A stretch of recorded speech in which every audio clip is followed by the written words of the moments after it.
Newsmax TV's continuing coverage of America Votes 2016 rolls on. J.D. Hayworth at our national anchor desk. From Newsmax New York, Steve Malzberg and Bill Tucker.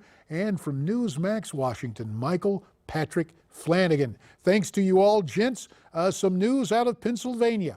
Incumbent Republican Senator Pat Toomey has won re-election. The projections go from media outlets. He defeats Democrat Katie McGinty.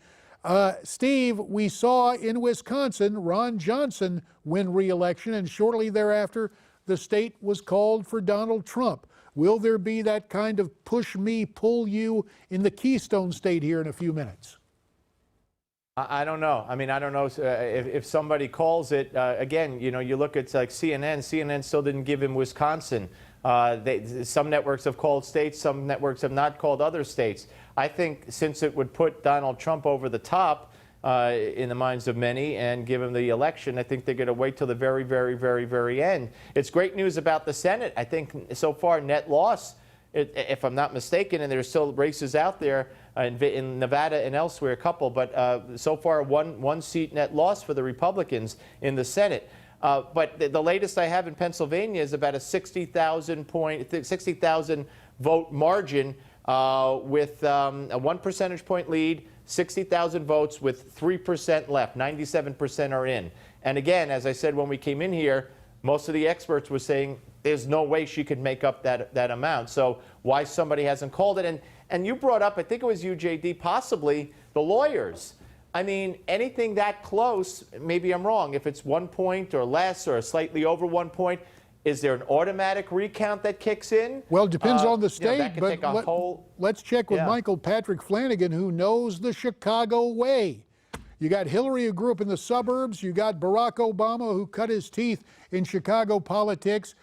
You've got various networks dragging their feet to call this for Trump. What's next from the Chicago playbook, Mike? Out of the Chicago playbook, the vote early, vote often playbook, by the way, is what you have to do now is push it to the courts if you can possibly get it there in the federal courts. I don't know how they manage it, but that is their only path, assuming that everything goes as it's indicating it's going.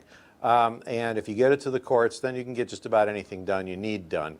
A recount is a misnomer. You don't go back and granularly look at every single ballot and they sit and they count it all out again. What they do is they just go over the totals reported by the precincts and do them. You can do the recount very quickly. And so, you know, the official recount that's certified by the Secretary of State does not involve ballot by ballot by ballot, you know, vote by vote by vote count.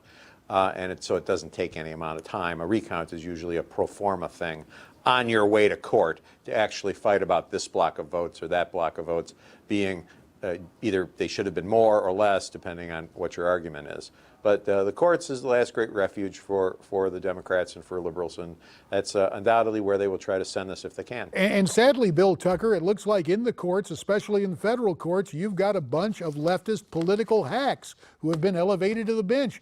The politicizing of the courts going to help handle this thing for Hillary, or are we just too paranoid? Got about a minute left, Bill. I don't know. I think you might be a little bit paranoid, but, you know, there's some truth in what you're having to say. I think it's a disgrace that the United States of America would decide it is not going to listen to how people voted and it's going to take them to court. It underlines the fear that a lot of people have in this election, and it was a fear when Donald Trump started talking about, he questioned the legitimacy of the election process. This is a process where people go and vote. You can do a recount when it's close, which you should do to make sure you've got it right. But pushing this off to the courts delegitimizes the entire process. And why should people vote if people are going to take it to court and then ask the judges to do their will instead of the will of the people? And it's problematic if it ends up in a federal court. And Michael P., you're the lawyer here. Very quickly, 30 seconds. The elections, our concept of federalism, elections are run by local jurisdictions in the several states. There's not standing in a federal court, is there? 30 seconds. Well, if you can go in and argue some constitutional issue, you can go to federal court. I remind you of Bush versus Gore, which wandered back and forth to the state Supreme Court, to the federal courts, and then eventually wound up at the high court from the state Supreme Court.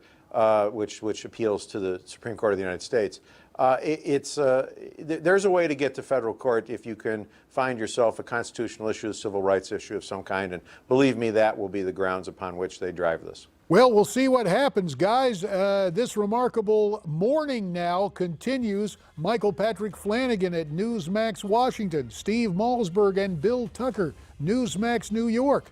Thanks very, very much. And our coverage continues here. Again, I'm glancing at my watch, not because I'm tired of dealing with you, just trying to keep my moorings. We're continuing to monitor the results. Back with Ed Berliner and Miranda Kahn and you after this.